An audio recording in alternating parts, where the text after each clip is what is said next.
کہ تحریک انصاف کے احتجاج کے اندر لوگ جس طرح شامل ہوئے ان کی تمام ثبوت تحریک انصاف کے پاس موجود ہیں۔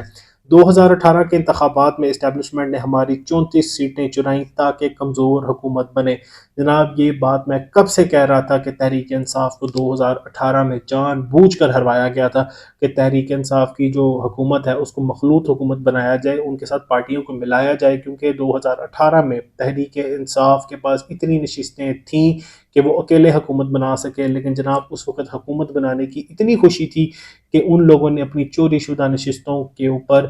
کوئی کارروائی کرنے، کوئی تحقیقات کا مطالبہ کرنے سے وہ لوگ پیچھے ہٹے، کیونکہ ظاہر ہے عمران خان کو وہاں پر وزیر اعظم جو بنا لیا تھا۔ تو جناب اس کے علاوہ رؤوف حسن کہتے ہیں کہ D G I S P R کا سیاسی بھاشن آئین کے دائرہ اختیار سے باہر تھا، ہم سے معافی کا مطالبہ کرنے والے مارشل لاز اور 1971 پر قوم سے معافی مانگیں۔ تو جناب اس وقت تحریک انصاف جو ہے وہ مکمل طور پر ایگریسو ہے، وہ کسی بھی صورت پیچھے ہٹنے کے لیے تیار نہیں ہے، کیونکہ ان کے اوپر الزامات اس طرح کے لگائے گئے ہیں، اور D G I S P R کی جانب سے جو یہ کہا گیا کہ جی تحریک انصاف کو تو صرف 7% ووٹ پڑا ہے یا 31% ووٹ پڑا ہے، لیکن جناب اصل حقیقت یہ ہے کہ پاکستان کی عوام نے جتنی بڑی تعداد میں تحریک انصاف اور عمران خان کو ووٹ ڈالا، اتنا ووٹ کبھی کسی سیاسی جماعت کو نہیں پڑا۔ وہ الگ بات ہے کہ ووٹ کو چوری کر لیا گیا۔ حامد میر جناب والا 9 مئی کے حوالے سے کہتے ہیں، یہ ہے 9 مئی کا اصل کمال کہ جنرل ضیاء الحق نے ذوالفقار علی بھٹو کو پھانسی پر لٹکایا، لیکن آج بھٹو کی پارٹی جنرل ضیاء الحق کے بیٹے اعجاز الحق کے ساتھ بیٹھ کر 9 مئی کے واقعات کی مذمت کر رہی ہے۔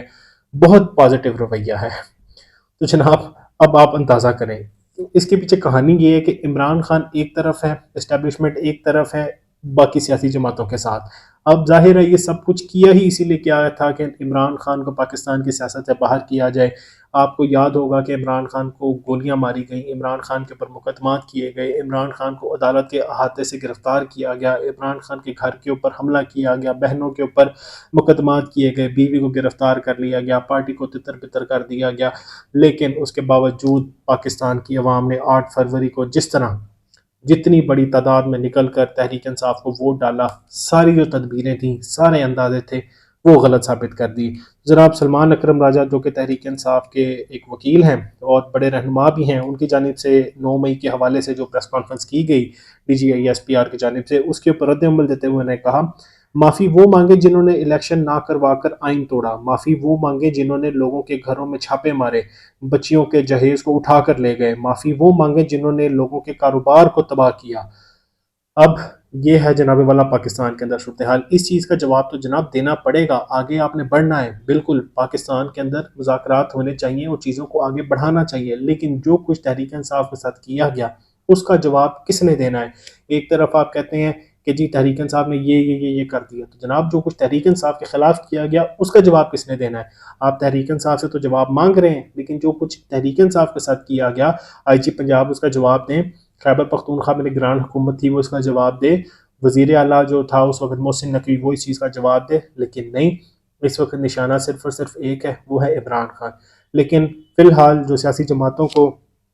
اس چیز کے اندر عقل آئی ہے کہ جی تحریک انصاف سے مذاکرات کیے جائیں، وہ ایک خوشائن چیز ہے۔ تو جناب والا دانیال عزیز جو کہ اس وقت مسلم لیگ نون کے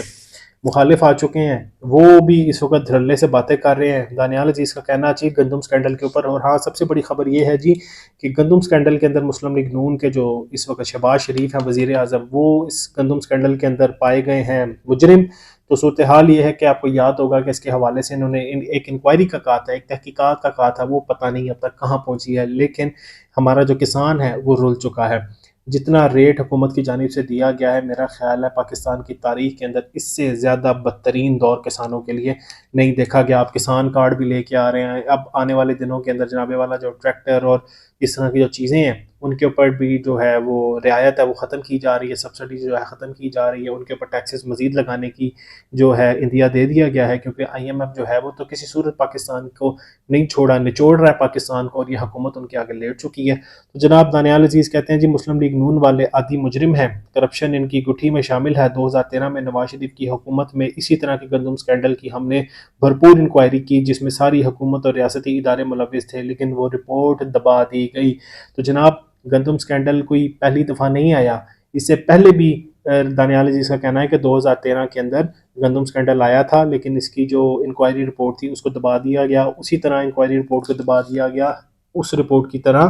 جب ماڈل ٹاؤن کے اندر لوگوں کو شہید کیا گیا، اس کی بھی ایک رپورٹ تھی جس کو حکومت نے دبا دیا تھا۔ تو جناب یہ گندم سکینڈل ہو، ڈی جی پی آر کا سکینڈل ہو، اس کے علاوہ ٹھیکوں کا سکینڈل ہو، یہ سب کچھ پاکستان کی عوام کے سامنے آ رہا ہے۔ اور جس طرح رمضان کے اندر ایک ڈرامے بازی کی گئی، شعبدہ بازی کی گئی کہ ہم لوگوں کے اندر راشن بانٹ رہے ہیں، اور تھیلوں کے اوپر نواز شریف کی تصویر لگا کر ان کو بڑا عظیم لیڈر بنانے کی کوشش کی گئی، ایک یہ بھی بہت بڑا سکینڈل ہے، کیونکہ نواز شریف کے پاس کیا ہوتا ہے، ایک ایم این اے دھاندلی کے اوپر جیتا ہوا ہے، لیکن جناب والا اس کے باوجود نواز شریف کی تصویر لگائی گئی۔ اور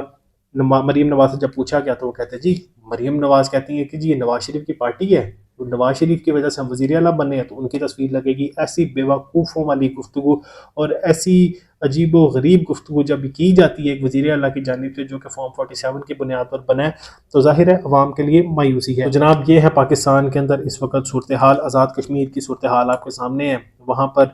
جو انتشار ہے وہ عروج پر جا چکا ہے، پولیس کو وہاں پر پھینٹا لگایا جا رہا ہے، اور جو پولیس کی جانب سے شیلنگ کی جا رہی ہے اس کا جواب بھی پاکستان کی عوام، جو آزاد کشمیر کی عوام ہے، وہ دے رہی ہے۔ لیکن وہاں پر حالات اس طرح خراب ہو رہے ہیں کہ خدا نخواستہ ان کی جانب سے اس طرح کے نعرے لگائے جا رہے ہیں جو کہ پاکستان کے اندر کبھی بھی قبول نہیں کیے جا سکتے۔ اور اس کے بعد جو بھارتی میڈیا ہے وہ خوب شور مچا رہا ہے، وہ اس حوالے سے بہت خوش ہے کہ پاکستان کے اندر جو کچھ صورتحال بن رہی ہے۔ تو لہٰذا آخری حل یہی ہے کہ پاکستان کے اندر مذاکرات کیے جائیں، ان لوگوں کے ساتھ بھی مذاکرات کیے جائیں جو کہ آزاد کشمیر کے اندر احتجاج کر رہے ہیں، اور ان کا ایک ہی پوائنٹ ہے کہ جی بجلی ہمارے ہاں بنتی ہے تو ہمیں تو بجلی دیں، ہماری بجلی پوری کریں، لیکن وہاں پر بجلی نہیں پوری کی جا رہی، مہنگی بجلی وہاں پر کی جا رہی ہے۔ تو ان کو میں بتانا چاہتا ہوں کہ جناب پاکستان کے اندر بھی یہی صورتحال ہے۔ پاکستان کے اندر بجلی اس وقت 90 روپے فی یونٹ تک پہنچ چکی ہے۔ پیٹرولیم مصنوعات کی قیمتیں جتنی بھی یہ کم کر دیں، لیکن 150 روپے فی لیٹر تک یہ لوگ نہیں لے کے جا سکتے۔ ڈالر کی قیمت آپ دیکھیں، پاکستان کی معیشت تباہ ہو چکی ہے۔ آئی ایم ایف کی جانب سے یہ چیز واضح طور پر کی جا رہی ہے، اور واضح طور پر انہوں نے کہا ہے کہ جناب آپ نے گیس بھی مہنگی کرنی ہے، آپ نے بجلی بھی مہنگی کرنی ہے، اور جو ہماری دوسری چیزوں کے جو آپ نے ٹارگٹس پورے کرنے ہیں اس کے لیے آپ کو مزید مہنگائی کرنی پڑے گی۔ آپ چاہے یہ جو ترجمان ہے پنجاب حکومت کی، آپ چاہے جو مرضی کہتے ہیں، ہم نے ٹماٹر بھی سستے کر دیے، ہم نے یہ بھی سستا کر دیا، وہ بھی سستا کر دیا۔ جناب اصل چیز، نہ آپ پیٹرولیم مصنوعات کو سستا کر سکے، نہ آپ گیس کی قیمت کو کم کر سکے، نہ آپ بجلی کی قیمت کو کم کر سکے، آپ نے ٹیکسز پہ ٹیکسز لگانا شروع کر دیے ہیں۔ تو آپ لوگوں کو ٹماٹر کے اوپر بیوقوف بنا رہے ہیں، آلو کے اوپر بیوقوف بنا رہے ہیں، گندم کا آپ نے کیا حال کر دیا، کسانوں کے ساتھ آپ کیا کر رہے ہیں۔ 13 لاکھ سے 15 لاکھ ٹن جو گندم تھی وہ تباہ و برباد کرتی گئی آپ کی جانب سے، خریدی ہی اسی طرح گئی۔ تو پاکستان کی عوام کو جو 300 ارب روپے کا ٹکا لگایا گیا اس کا حساب کون دے گا؟ تو جناب یہ پاکستان کی عوام کو بے وقوف بنانے کی کوشش نہ کریں، کیونکہ آپ لوگ فارم 47 کے اوپر یہاں پر آئے ہیں، تو یہ نہ ہو کہ پاکستان کی عوام کا پارا ہائی ہو جائے۔ بہرحال آخر حل یہی ہے کہ پاکستان کے اندر مذاکرات کیے جائیں تاکہ پاکستان کو آگے بڑھایا جا سکے۔ والسلام۔